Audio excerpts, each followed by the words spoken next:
Physics 2212 lab number 2. It's a little bit of a continuation from our first lab, a little bit more extensive coding, switching it from a point charge to a line charge, and I am William Alvarez.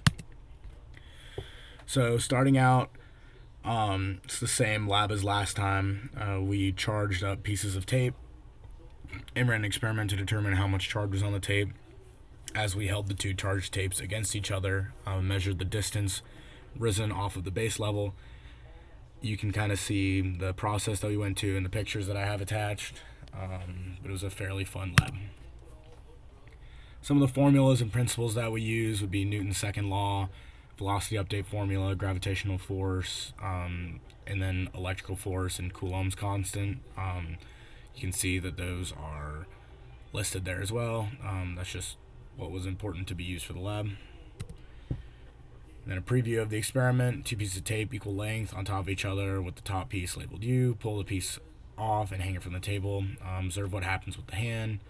That's like kind of the learning about the principles a little bit. And then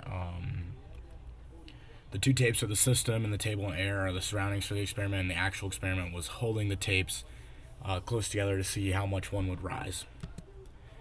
Main ideas would be that the tapes repel each other, causing it to lift, and the tape was attracted to the hand and the plastic.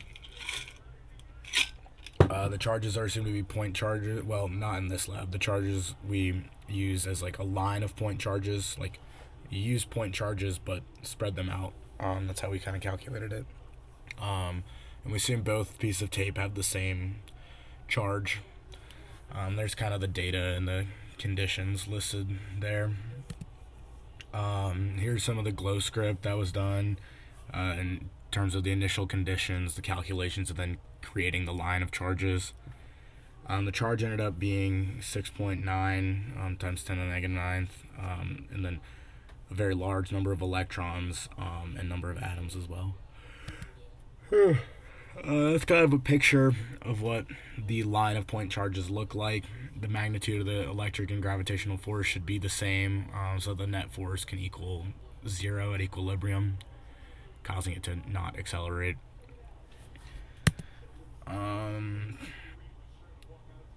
This is just kind of some conclusions. The net force had to be 0, and then the deficient electrons, we use the just normal electron amount, and it gave us about 6 times 10 to the 15th deficient electrons, and we are assuming that those are the only forces acting on the tape.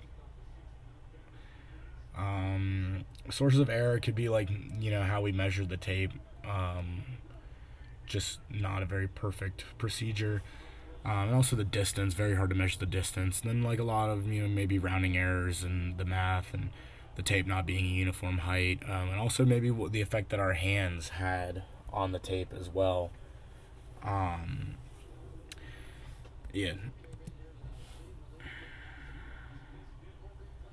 And then talking, questions. What if it was modeled like a point charge? Comparing those, the charge in lab 2 was just over twice as big, by about 2.28.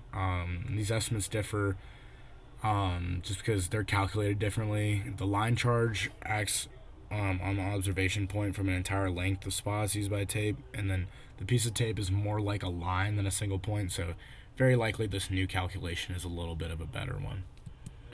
Thank you.